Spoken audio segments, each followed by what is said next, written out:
各位好，歡迎嚟到美國房地產論天下，我係 Andy。大家好，我係 Mike。我哋而家身處係 Denver，Colorado 係丹佛市下。呢啲埠仔咧，我諗都唔係咁多人識嘅。咁如果要介紹下我哋 Denver 有啲咩可以諗到出嚟咧，大家？我諗到嘅係滑雪啦，戶外活動咁咯。滑雪係啦，我哋有 Aspen。我嗰日去咗一個宴會啊，類似個 ceremony 咁樣啦。其實咧國父孫中山先生啊喺辛亥革命發動嗰一日咧，佢日係 Denver downtown 裏面個酒店叫 Brown Palace Hotel。我唔記得邊個房啊，咁啊而家有個銅像就係喺度擺喺個房度。大家有未去過嘅可以睇下 Brown Palace，入到去咧唔知3樓嘅2樓嘅，總之你入到去就會有指示。幾過癮嘅呢個少少歷史嘅，對於 Denver 歷史中國有關係嘅歷史嗰種嘢。我哋好多年前呢度已經有長一灘㗎啦，咁嘅掘金啊、起鐵路啊，咁而家咧就係、我哋大概埠仔咧，咁講埠仔啦，講飲茶幾多間咧？唔係，我哋 Denver 飲茶幾多間？係呢度冇㗎啦。數晒啦，有隻手所以就係細啲嚇。我諗我哋中國人口都要3萬幾人啦。我自己就93年喺香港移民嚟，直嚟咗嚟 Denver。咁Mike 你咧，你幾時嚟㗎？我97年嚟美國嘅。一嚟又係你嚟 Denver 咩？係啊。咁而家19歲，1997年移民嚟到呢一個地方。我記得嗰陣時真係好少人嘅，真係交通方便啊！冇得塞車，係啊，永遠都唔會塞車嘅，都幾過癮啦。Actually 93年啊，我講93年93年我哋嚟嗰陣時咧，個 Greater Denver 即係唔係丹佛市周圍黐住嗰啲城市啦。93年我而家睇緊呢個政府 website， 93年165萬人嘅 ，OK。今時今日2025年，你估下我哋呢個地方有幾多人咧？Wild guess 咧？600萬咯，我上次睇。600萬咁啊冇，600萬香港有700-800萬，冇咁勁。佢呢度寫係300萬。我睇親我都係睇全個 Colorado。我成個 Colorado 有，我淨係睇 Denver，Greater Denver，唔計 Fort Collins、Colorado Springs 嗰啲嚇。咁double 咗啦！你諗下嗰陣時初搬嚟嗰陣時話，點解你啲房價唔喐嘅？我哋慣咗香港嗰啲，唔知一陣又唔知上咗幾多嘅。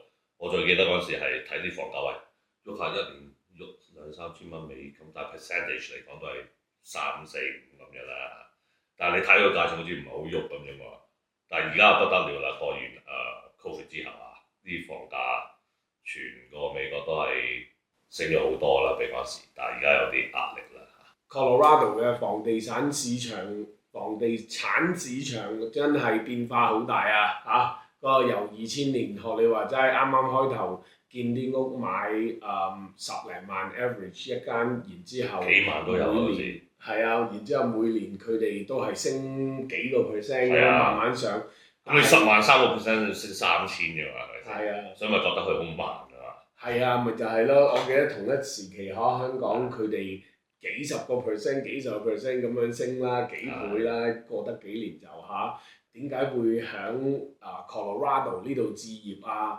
同一嚿錢係咪應該拎翻香港啊？咁樣即係嗰陣時都會有呢一啲嘅諗法啊嘛。香港嗰時覺得好貴添，你呢度香港買個單位等於都要買間大屋，咁咪覺得好貴咧香港。不過而家香港都好貴。係，但係即係個升幅當時咪係好誇張啦！嗰啲升幅，估唔到而嚟到2025，我哋 Colorado 嘅房地產市道都已經嚟到呢一個地步啦咁你90幾年到而家，咁你睇個發展都係啲人好簡單啫，其實係 demand supply 啫嘛，地產係。多人需要少供求，咁就會爭，同一時間要爭嘅就推到價錢啦，係咪先？同埋我覺得喺美國係你新房屋咧係起唔切嘅，如果我哋個人口繼續增長，因為我哋有移民啊嘛，當然唔好講legally 啦，總之我哋人口咧 over past 20、30、40 years 都係膨脹緊。咁當然有一日可能唔膨脹啦，但係而家呢個時刻咧，其實個供求其實都唔係好平衡。以往9幾年到而家，永遠都係唔平衡㗎。市好啦，啲建築商咪起多啲咯，但係另外一個問題係，佢哋起屋都要有時間，要標笪地，又要過呢樣過嗰樣，要 plan 晒成個 area，要擺水佢。總之唔係話哦，你今日要屋啊，我下年俾你，都唔係咁樣噶，所以會有啲時間先去追到啲 demand 啦，係咪先？咁最勁嘅就係我哋個房地產嘅最大喐動就係、其實好多地方都係啦，但係呢度就係、雷曼啦嚇，雷曼之後，雷曼之後就跌啦，因為2000年科網股嗰陣時爆咗股市，樓市都好似唔係咁大影響，跟住雷曼嗰時就跌晒啦，個個都，跟住雷曼之後有另外一個unique about Colorado 嘅，雷曼之後有一個 event 啦，我覺得係有份幫助 push up 個 price 啦，就係科羅拉多同埋Colorado 同埋 Washington State 華盛頓州，係兩個州，佢哋係第一個去做大麻合法化。咁當然係都要啲人揾到錢或者有工做先會搬嚟啦。但係嗰個行業其實都製造咗好多其他人想搬嚟嘅慾望，同埋係一個新嘅工業嚟㗎嘛，新嘅行業嚟㗎嘛。佢同埋佢市值都好 Q 大㗎嘛，你帶咗好多人過嚟都 make sense 嘅。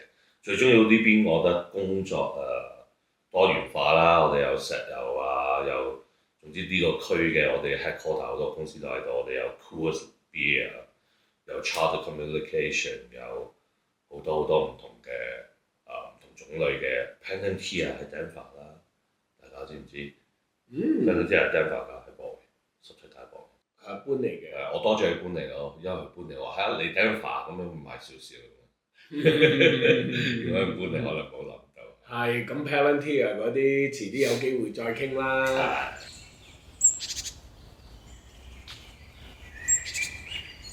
再講下傾下偈，講下地產，講下生意經、投資經啦。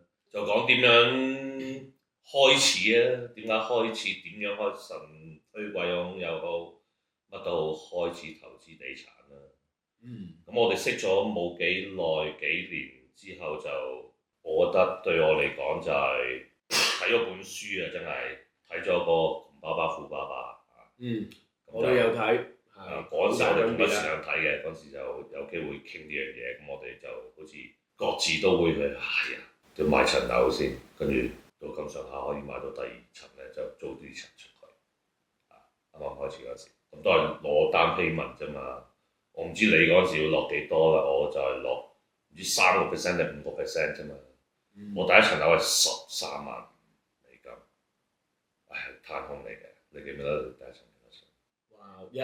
都係townhome 啦，我都喺度諗緊嗰陣時係我就有放20% down 啦，要因為係 conventional 嘅 loan。第一間啦都係 townhome 啦，1000尺10萬蚊。你繼續講翻你嗰間先啦，你間1000幾尺2個房就喺Aurora 咁啊住咗1年，因為一定要住1年咯，借錢。住1年之後就放租咯。咁我買嗰陣時係 senior year in college， 我就係攞個 contract 佢俾佢，我有人請我，但係未有開工嘅，又未有 paycheck 嘅，有人請我啦，跟住佢又信嗰張 contract， 跟住俾個窿我咯，就係咁樣開始咯。咁嗰陣時我記得好似係一半嘅，出完糧咧，差唔多一半係俾咗間屋，剩翻一半細嘅。咁好似個 percentage 唔係咁 healthy，通常都係話3-4成啊，咁樣叫做個比率好啲嘅。但係嗰陣時我記得係一半嘅，因為仲要俾 HOA 啊，俾水電啊咁樣啊，都係其實都係啱，即係都係一筆幾大嘅開支啦。咁梗係啦，冇需要或者你出去租嘅可能會平啲，但係你供俾自己可能會貴啲啦。當然呢個市場上有啲時間係可以係供嘅，仲好過俾租啦，但係嗰啲時間已經過咗啦，而家冇啦嚇。咁你第一間你住咗幾耐先搬出去咧，或者租出去咧？或者咁啊，講翻轉頭先啦，你頭先問點解會去買第一間屋啦，都係中國人啦，咁買磚頭。係啦，咁我都有你咧？你點解會即係咁後生22歲就會想買屋咧？有少少受屋企影響或者受個圈子影響啦。咁屋企佢哋香港都有，我細個嗰陣時，佢哋去睇樓乜鬼嘢咁有跟佢咁知道有個 concept 喺度買樓。咁嚟到之後，佢都有做呢個動作嘅都想。咁到我畢業嗰陣時，我見過佢哋做咁咪，同埋我大學嗰陣時有啲朋友，佢哋已經開始去屋企已經係有 rental properties 㗎啦，喺大學識嗰啲。所以由細到大，你屋企本身周圍都有人置業㗎啦，已經就算喺香港都係。係啊，細型咯，即係唔係咩大型咯，但係起碼都係即係起碼自住或者會有一兩個 rental 咁樣係咪咧？係冇一兩個，好似啱啱開始啫嘛嗰時，80年代香港經濟起飛咁，揸住到啲機會仔咁樣，佢哋咁咪。所以可以話係見到嗰個，即係由細到大都見到嗰個成績出，即係關於 real estate 呢一個投資係咪咁話咧？係啊，咁我讀大學嗰陣時都有讀佢個，因為 CU 報大，我讀 CU 報大，佢有個 real estate centre 咁裡面有 certificate，你讀夠唔知3班4班就有個 certificate。我都有讀晒佢，我對呢樣嘢係有興趣㗎嘛。只不過係嗰陣時畢業冇做到呢行，後尾先轉行㗎嘛。但係嗰陣時係有個咁當然啦，嗰個被動收入嗰個 concept 啦，同爸爸講啦，同埋另外一個最大嘅誘因啦，對我嚟講係你可以 leverage，你可以用幾千蚊買10幾萬嘅嘢，去信你。即係 use other people money 啊嘛，係咪先？係。咁你幾千蚊可以買到10幾萬嘅嘢，只不過係夠唔夠膽去攞個 payment 翻嚟？有好多時我都會嘅咁樣會驚去 make 嗰個 leap 啊，即係現狀唔係咁多，咁突然間轉多啲，好似又驚啊又咩啦咁都係驚一兩次嘅啫，驚到你買到3、4、5間咁樣都係好似計數咁滯嘅。鼓勵人哋去買real estate 做投資嘅頻道啦，咁而家好似嗰個環境咧就好似有少少危乎啦，而家嚟到2025咁樣，咁因為總統先生搞咗好多嘢，咁而美國呢邊我哋 Colorado 雖然呢樣要問翻 Andy 啦，就係即係無論價錢或者嗰個成交量可能立啲啦，而家咁未來會係點？貿易戰大家都唔知，但係我哋始終都係認為房地產投資係一個長遠嚟講好嘅投資咯。係，我哋相信，雖然我哋都會有啲咁，你講投資被動收入其實來去都有幾樣，係地產、股票，你咪有個生意自己唔使做嗰啲咯。如果你自己做就 operator 仲係 passive 啦。係，或者而家有 crypto 啦，或者其他啲嘢啦，咁都係嗰幾樣嘢啫。房地產係因為我蠢啊嘛，唔係，即係你股票嗰啲真係要眼光好獨到，除非你自己一路標買 index 咁樣，我認為就冇問題啦。你眼光獨到，你嗰啲變化太大，我係唔可以明白到咁多嘢咯。但係房地產嚟講嘅就比較簡單啲咯，我覺得咁你買幾多錢 down payment，買個屋翻嚟，利息幾多，每個月開支幾多，咁你出咗去幾多，咁剩到幾多，咁就係嗰幾條數嘅叫做。對於 real estate 呢一條數，講真real estate 條數就係真係一加一減，即係好死板㗎啦。儲 down payment 嗰一 part 啦，我就覺得真係係有啲複雜同埋最難。當你一開始咗嗰個雪球效應之後咧，其實後尾嗰啲計算咧就的確係簡單嘅。萬事起頭難啊嘛，開頭一兩個真係難，但係你雪球效應咗落去，你個 leverage power 大咗，咪易啲咯。係。For example，咁你買第一間跟住租出去，跟住儲到單 payment，頭先再 look 翻嚟講單 payment 咧係最難嘅 part 嘅，我覺得。係。咁你初頭嗰單 payment 難，但係你買咗第二三間，過咗幾年啦，10年8年，咁你裡面有 equity，你咪攞嗰啲 equity嚟再買其他啲嘛。但係要真係要 make sure 到你 afford 到個 debt，因為你有 income 嚟 offset 翻。咁都係一步一步嚟啦。但係你講租屋嗰啲咁嘅嘢，share 啲奇怪嘅事情啊、古仔嘅。好，咁調皮啊！咁樣一跳就跳咗過去嗰度啊嚇，好啊！我講先啦。好啊，你講先啦。咁講租屋有好多唔同故事啦，係咪先？你見一樣米養百樣人。我有一次就想租間屋出去，咁嗰陣時啲 internet 都未，手機嗰啲仲未咁勁嘅，都係要填張紙、簽張名，跟住要 email 過去，等佢 approve 個 application 都要寄翻嚟嘛。咁有個女士咁樣都幾悅目嘅，幾靚嘅，又着得幾時尚嘅行入嚟，跟住就睇完就話：我好中意呢間屋 Andy，可唔可以即刻？我而家攞一沓錢攞出嚟㗎。我哋住美國嘅朋友會知道，通常有好大沓錢嗰啲咧，都有財來自有方先會有現錢嘅。通常好多年嗰時未有 electronic payment 都好少人咁大沓現錢㗎嘛，周街走係咪先？係。咁 anyhow 佢一沓現錢走出嚟啦，我而家即刻俾 deposit 你，再加2個月租，你即刻簽俾我，即係搬入嚟。OK。跟住個難處就係，我就話：咁樣好㗎嘛，其實有錢收到我出嚟。就話唔得㗎，我哋一定要 run 個 application 先嘅。係啊，好正常。咁逼住俾我 run 啦，咁簽咗名俾我錢，咁就攞去 run application。咁 come back 咧，佢有個application 係見到有 credit score 啦嚇，會睇到你有咩 account 啦，你邊度爭幾多錢，有冇 delinquency。court record 會睇到criminal record 啦，DUI 嗰啲都好似睇到。咁我啲當然要個客人簽名俾你，授權俾你去睇啦。咁 anyway。呢個女仔個 application 翻咗嚟咧，佢有個 佢有個 criminal record 係 prostitution， 即係呢樣嘢好深刻咯。因為我就係好奇怪呢個有啲唔對路啊嘛，一沓水咁攞出嚟，又話即刻快啲，好似逼住你去做咁樣，跟住其他啲嘢又好似好吻合，所以攞到翻嚟我又嚇一跳，但係又唔係好嚇一跳咯，但係好搞笑。我仲記得而家最少20年前嗰啲嘢。哇！真係勁啊！哇！大開眼界啊嚇！乜人都有啊真係，真係乜嘢人都有。咁你有冇啲咩 horror story 啊、move out 嗰啲啊、爛成點啊？有好多網上面講嘅都係做房東，有時最慘嘅係啲客搬走咗，有啲打爛啲嘢啊，有啲 condition 好唔好啊，要再執過啊。咁你最難忘嗰次係乜嘢啊？嗰啲事件？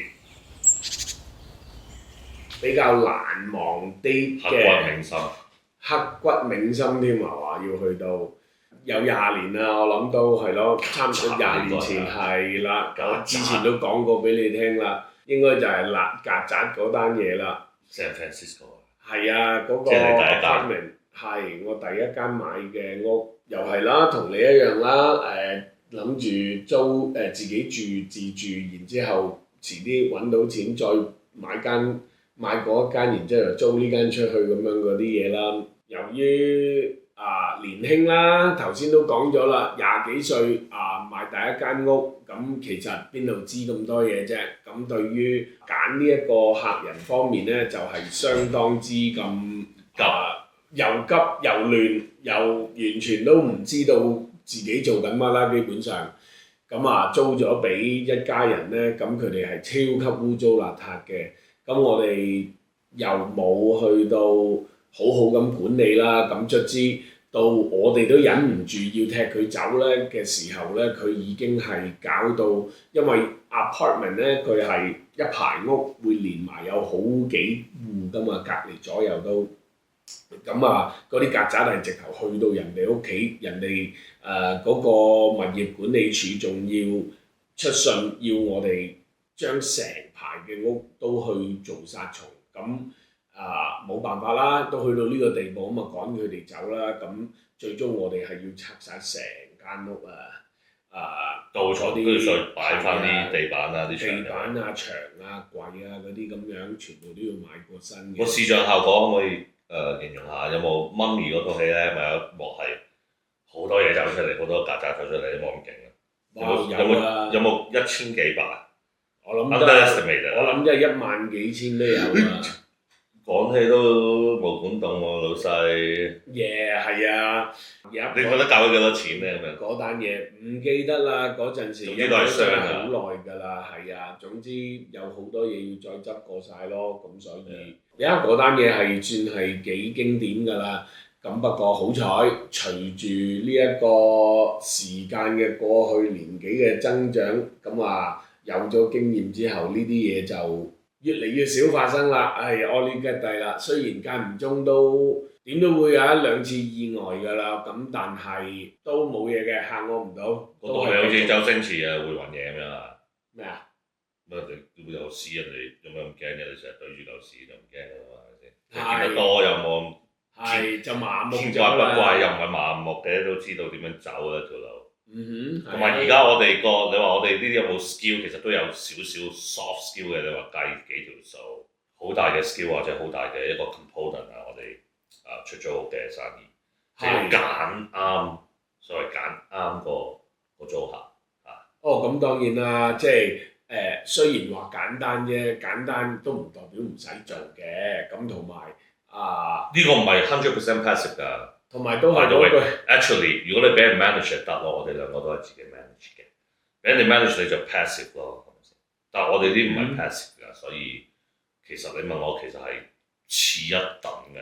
如果講 passive 嚟講嘅話，同埋冇 liquid 㗎嘛，你同其他嘢比，股票俾你聽日可以買，今日而家咁個仔就買咗，又買間樓慢慢等咧，要執你要數你個成日。係啊，係唔同嘅。咁有陣時最難嘅嘢，有陣時越容易嘅嘢越難做啊嘛。係冇嘢容易嘅。冇嘢容易嘅，咁呢樣嘢就。但係人一開始咗做下，好似其他嘢咁樣就係熱咗身，你知道咩事發生都係從容處理啦，好多嘢都係唔會太激動嘅，因為有陣時會好多危險關頭㗎嘛，自己覺得。係好多時都係自己製造俾自己嘅危險關頭啦，我覺得。我覺得維修嗰邊咧，其實先至係最大問題。你話收租同埋維修。第一財務上邊，你話點樣去到買，咁都係一次啫個 transaction 係咪？你租俾人住，咁長租嘅一簽就1年2年，咁如果冇咩問題嘅話，就基本上就係個月就係收租啦。咁而最大嘅 management 嘅位就一定係維修㗎啦。維修係咪先？又涉及到有水啦，有火啦，有 heat 有冷氣。係啊，冷氣啦。其實係有嘢做嘅，唔係話冇嘢做，只不過話offset 一個長期嘅財富累積效應。都係值得嘅，都值得嘅，原來都真係仲有好多嘢可以講喎。Andy 幫我哋而家講咗半個鐘啦，不如我哋而家 take 個 break 先嚟。好啊，唞再嚟。唞一唞先嚇。咁我哋 break 完翻嚟啦。頭先我哋上集有傾到大概係我哋點樣買第一層樓啊，買單 payment， 咁有 touch on 一個 subject 嘅就係做單 payment 係好難㗎嘛。咁不如我哋係啊，因為你個數大啊嘛，你而家買間60萬嘅樓要擺20% down payment 12萬喎。嗰陣時我買13萬嘅，我俾5% 我未都係6-7千蚊喎。你嗰陣時係10萬啊，20% 2萬喎，2萬變咗12萬咁咪係難好多啦，基數大咗啊嘛。係冇錯。同埋嘢貴，人工又唔夠佢貴得快咁先。咁 anyway 頭先講到個單 payment 呢個問題，基本上就係。單 payment 佢賺錢能力啦嚇，咁不如阿 Mike 我哋講下工作經驗啦，因為大家每個人嘅仕途啊嘅命運啊都係唔同嘅，但係有好多出嚟投資嘅朋友，其實佢哋都係好多唔同嘅工作啊，但係都係不斷努力咁去做揾下一個更好嘅嘢。咁我哋 share 下我哋嘅工作經驗啦，好冇嚇？跟住又講下啲有咩啫得意啲工作經驗啊！咁我先啦又嚇，我先。好啊！咁我做過啲咩啊？咁當然我哋移民呢代移民嘅好多做過餐館啦，係嘛？餐館裏面咩位未做過咧？餐館裏面冇咩位未做過，洗碗做過，企台做過，bus boy 做過，炒嘅都做過，因為老豆老母開餐館，唔幫手又唔得，因為請人又一個禮拜尾，即係禮拜尾忙啲，咁冇理由請個人翻嚟，淨係用嗰2日㗎嘛，係咪先？咁啊餐館啦，做過 sales 啦，做過波 boy 啦，打細個嗰時 tennis match 喺香港仲記得，沙龍啊，走去執波咯，做波 boy 咯，跟住最出奇一個就係做嗰啲所謂戲子嘅，即係香港細個嗰時，戲子係咩嚟嘅咧？係嗰時香港係差館認人㗎嘛，咁我哋做咩咧？就係嗱，譬如你有個嫌疑犯，你要擺佢喺其他人一齊裡面，咁嗰啲就叫戲子啦。咁我哋就係做嗰啲啦。我唔知點樣，我有個朋友有人話，我有呢啲嘢咁去做，嗰時係唔知20幾蚊啊！你講92年、91、2年嘅20幾蚊港紙一次啊！咁當然唔係計時間，因為你仲要搭車去，跟住仲喺度等佢安排行出去咁樣啦。咁呢個經驗好特別嘅嚇，就比較特別啲工作。咁其他工作就係咁讀大學，大學嗰陣時做過咩？做嗰啲 lab tech 啦 ，computer lab 嗰陣啱啱興 computer 咁啊，帶住個 pager，有時去 page 你就去嗰個 lab 度睇有啲咩事，整到就整，整唔到就攞個 machine 推翻去 station 嗰邊擺去佢哋整咯。就係做嗰啲，跟住又做過企台，又做過fraud insurance research。你買樓嗰陣時咧，你借錢咧，佢一定睇下你間屋係咪個水浸區域裏面㗎嘛。我嘅工作就係淨係睇嗰樣嘢咯，有個 file 入嚟，有個地址，跟住去攞啲 map 出嚟睇下嗰個地址喺邊度。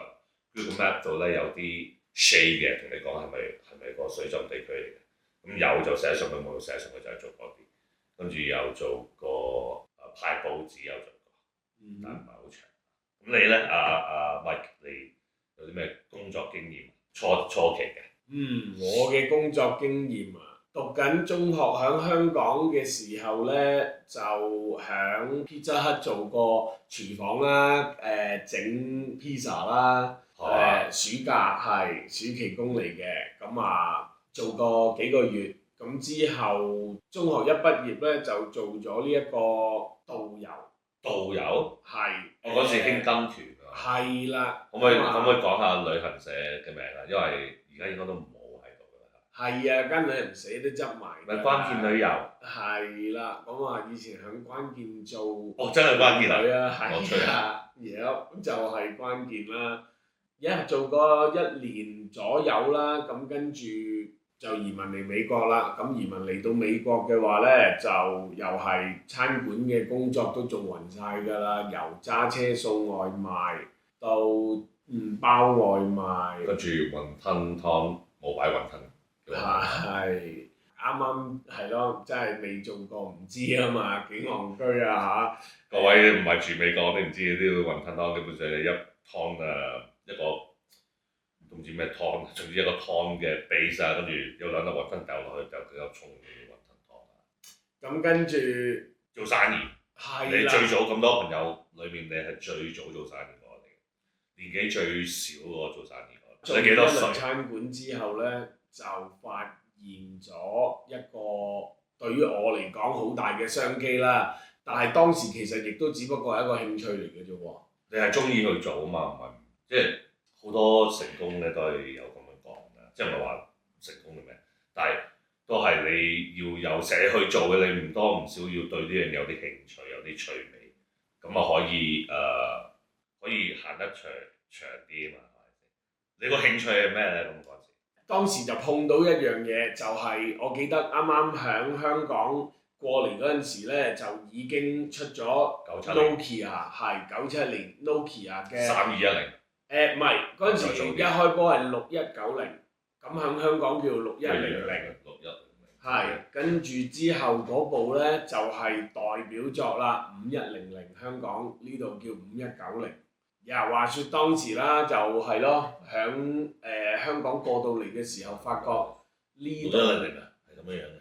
唔係呢部。差唔多都係嗰期啦，未出世嗰啲自己 research。我記得仲有 antenna 㗎嗰個。仲有條嘢嘅嘢。係，仲有條 antenna 㗎，呢啲呢啲已經新啲啦。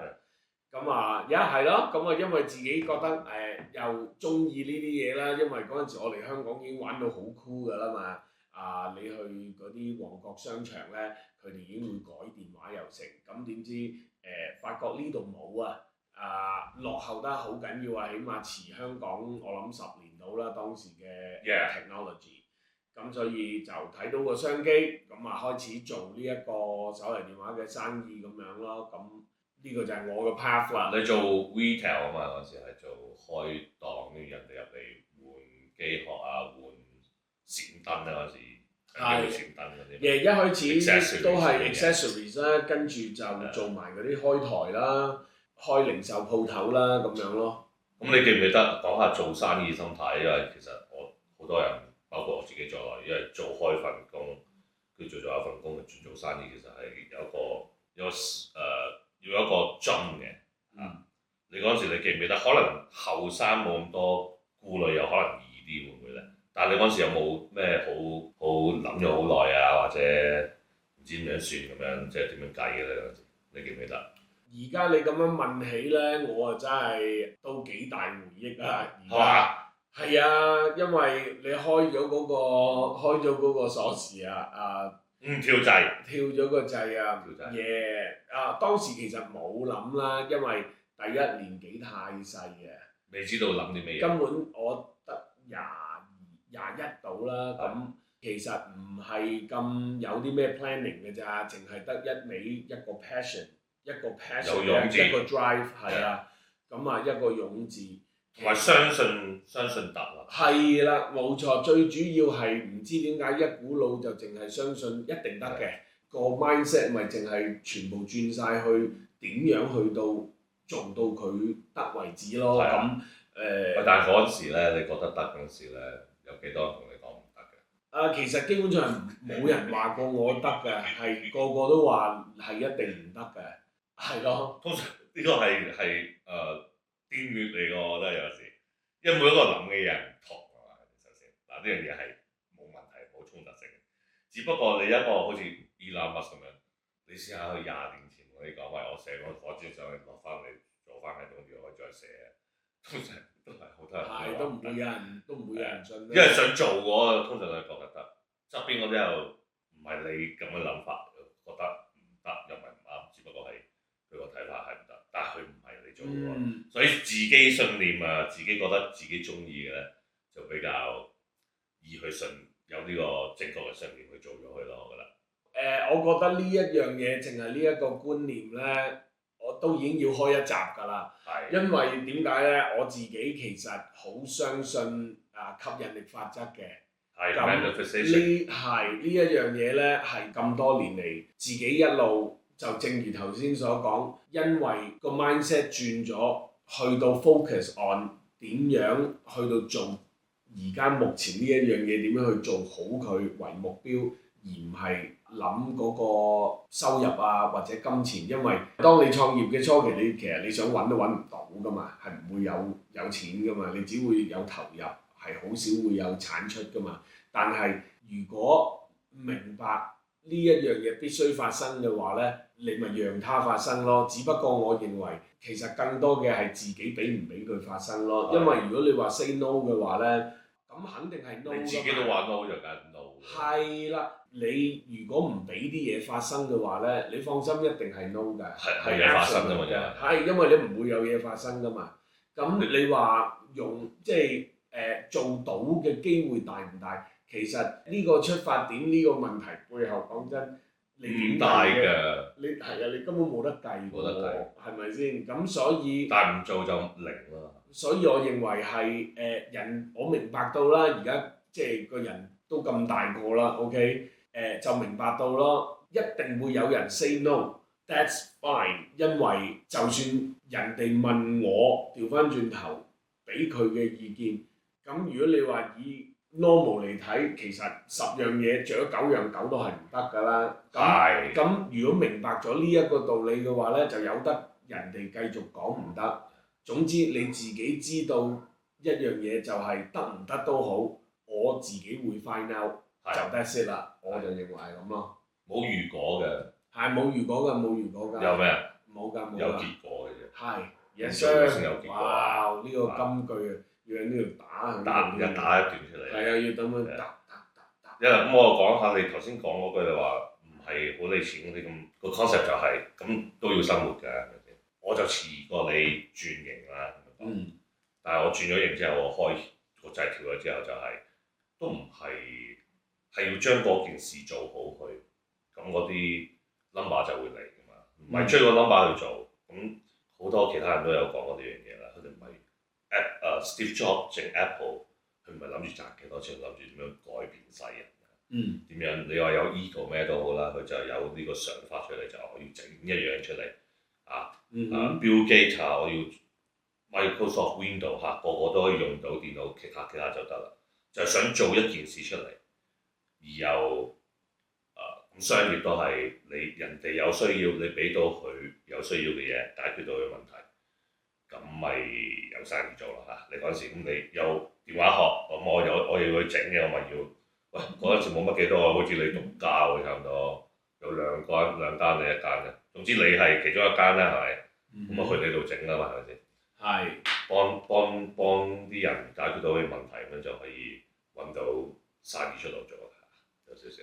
係，你話要好實質咁樣去到講話每個人都係要生活嘅，咁所以咧響創業之前咁樣會有好大嘅壓力，話喂，即係如果啲錢唔係好 on time 翻到嚟嘅話，點樣過生活咧？咁呢啲係好似即係的確係一個實質嘅問題。呢個好大改變。有時我打工打咗咁多年先轉咧，係我有 stable income 到，哇！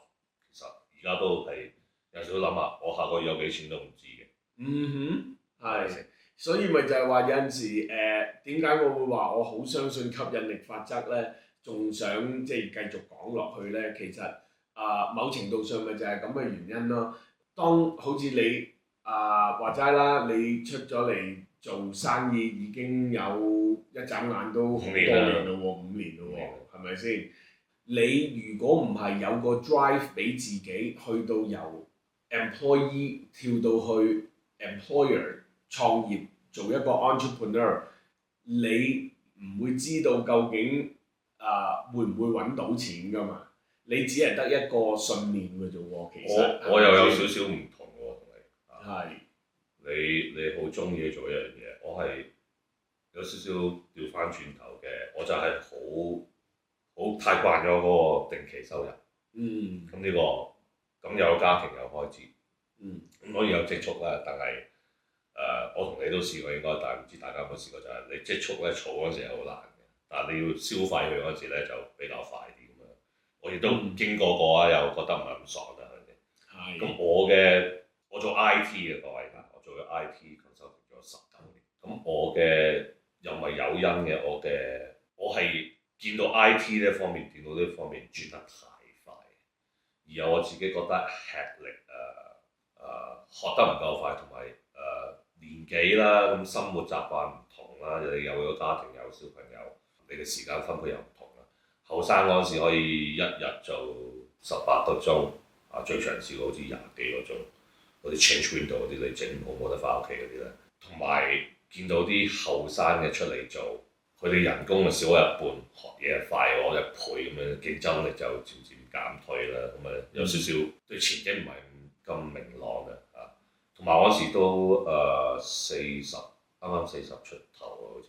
咁我嗰時諗喺度，而家唔轉，有陣時唔使轉㗎啦。即係我唔想等佢發生而逼我去做改變咯。我想主宰翻自己嘅命運所謂啊。我而家有機會諗辦法轉咗出嚟先，就我主宰多少少嘢咯。因為其實好多嘢都唔到自己控制㗎。我就係咁樣轉出嚟咯，我唔係因為好想去做一件事而去做咯，得唔得？但大家唔好誤會下，我而家好喜歡做我嘅地產啊，做好多唔同睇下唔同嘅生意啊，係嘛？但係嗰陣時轉工嗰時唔係為咗嗰個工作去做咯，我轉下翻嚟，而家地產我又有貸款牌啦，嗰陣時係轉保險，保險其實係一個好 boring 嘅 business 嚟㗎嘛，只不過係過橋俾我嘅橋梁咯，係咪先？好似個 concept 唔同咯，你係去最想做呢樣嘢，我係驚住呢度，因為一個 pull 啊嘛，一個 push 啊嘛嚇，我好似俾人 push 咁樣，我自己俾人 push out 出嚟，你就俾嗰樣你個想做嗰樣嘢 pull 咗出嚟。咁 anyhow 都係非常好嘅轉變啦，因為如果你睇窮爸爸富爸爸嗰個 concept，佢哋 four income quadrant 㗎嘛，記唔記得有邊四個？首先就係第一個 employee 啦，第一個係打工咧employee 啦 trade time 啦，係啦，你斷 hour 計或者斷，總之用要你時間，用你自己本人嘅時間或者能力去攞嗰個呢個 income 啦。咁第二個就係 self-employed 啦 self-employed 啦，小老闆啦，唔多唔少係我呢啲咪 self-employed 咯。我都係啦，即係要做咯，要翻去，要開門。冇你唔得啦。係啦。咁跟住呢個就係 self-employed 啦。最上一個第三個就係有 system，有 system 嘅 business， 唔係 sell 你唔 operate 嘅 system 嘅 business 係啦。咁咩叫 business 就係唔係 self-employed 嗰啲 business。self-employed 就係要 operate 自己做埋㗎。係啦。咁最後一個第四個 tier 就係最緊要嗰樣啦，亦都係個個揾錢嚟揾錢啦。冇錯啦。Warren Buffett 話齋 ，if you're not making money while you sleep, you work until you die。係。咁就係 I 啦，investor 啦。咁我都係覺得呢個轉變係可以令到我頭先講單 payment 做單 payment 難啊嘛。咁呢個轉變令到我個 income 雖然唔穩定，但係我有個 upside。因為我自己做自己嘅嘢，我自己你就明白到原來個司令其實係我唔係定額啊嘛，我就算揾幾多錢都好，都係定額㗎嘛，唔會有多啲㗎嘛，亦都唔會少啲，係咪先？咁呢個係 choice，咁你唔會多啲，唔會少啲。又有機會少啲㗎。但我哋一日做生意 self-employed 有咩投資都好，有機會少啲，有機會多啲。但係如果打工嘅話，都會有機會少啲嘅喎。咁啊係。我要大家明白一點喎。係。有陣時最近發生緊啦。係啊，成日都冇晒都有。喂係咪 employee 做即係打工就一定安全咧 ？Sorry， 都唔係㗎嚇，都會有機會俾人炒㗎。雖然你話 self-employed 自己做生意有機會唔賺錢，甚至無蝕錢，但係其實employee 都有一定嘅 risk 㗎嚇。係，咁樣嘢都係難㗎啦。我記得鄧生識咗咁多年，我記得你話蝕錢乜嘢嗰啲，大家都試過啦。想跳樓。我記得你有一次同我講，你嗰時你開頭係阿 Mike 係做 retail 嘅，跟住做 retail 做下就 switch 咗做 sell 啦。OK，咁 retail 就一間店開始，跟住做到 multiple locations。multiple state 添啦，係咪先？但係你做，我記得你同我 share 一個古仔，你嗰時興去摸阿展哥咧嗰時同阿展哥喺上面啊，阿展哥喺摸度開啲 store 啊，跟住你唔知開啲乜嘢咁啊，好似擴張太快啊嘛，咁啊冇資金啊，咁啊攞張卡去碌㗎啦。你記唔記得呢個古仔啊？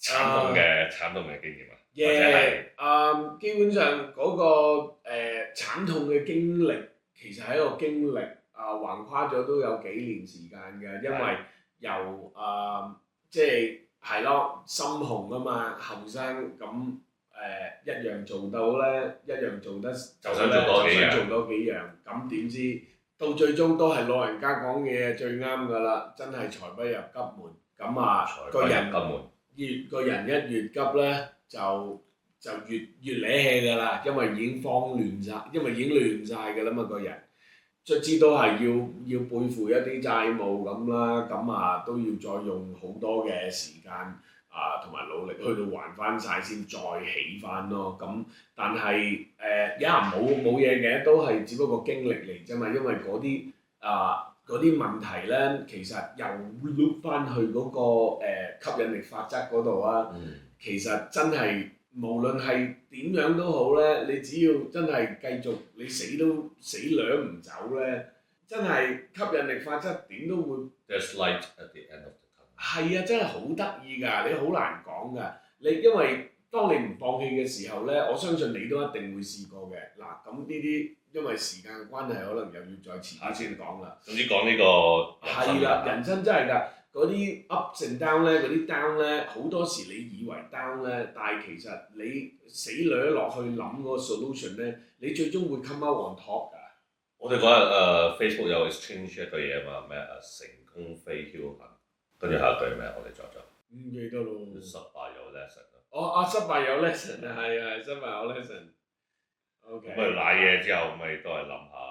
係啊，同埋嗰啲舐嘢咧，舐嗰陣時係會好苦嘅，但係咧你舐下咧，佢又唔知點解會變甜嘅喎，好得意嘅喎，呢即係你又唔記得咗，即係你有記得嘅，但係又唔係過咗唔覺得咁辛苦。係啦，即係真係好得意㗎，咁所以希望有日都係同大家分享多啲呢一啲我哋人生嘅經驗啦，咁希望對其他人都有幫助啦，咁。為時間嘅關係，我哋不如傾住咁多先嚟。好啊。好似我哋有好多話題可以繼續傾落去喎。咁我哋下一集再講啦，好冇？OK。係，拜拜。係咁，拜拜。